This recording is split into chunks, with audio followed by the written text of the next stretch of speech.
تلنگانہ میں نئے بجلی کنیکشن کے قاعدے میں بڑی تبدیلی، فاصلے کے حساب سے چارجز کا نظام ختم، اب فکسڈ چارجز لاگو ہوں گے، گھریلو صارفین کو براہ راست فائدہ، نئے قاعدے جمعرات سے نافذ۔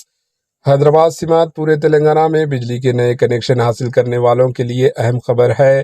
جمعرات سے نئے بجلی کنیکشن کی اجرا کے نظام میں بڑی تبدیلیاں نافذ ہونے جا رہی ہے۔ Telangana state electricity regulatory commission نے اس سلسلے میں نئی گائیڈ لائن جاری کی۔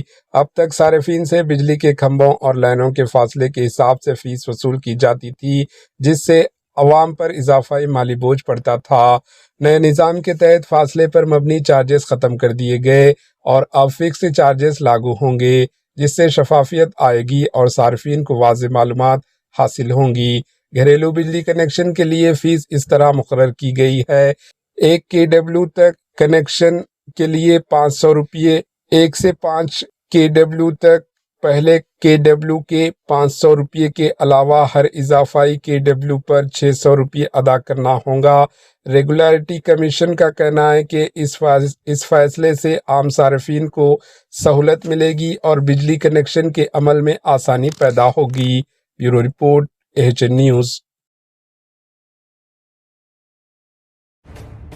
AHN نیوز کے YouTube چینل کو سبسکرائب کریں اور بیل آئیکن کو دبانا نہ بھولیں تاکہ آپ کو ہر نئی آنے والی ویڈیو کا نوٹیفیکیشن بر وقت مل سکے۔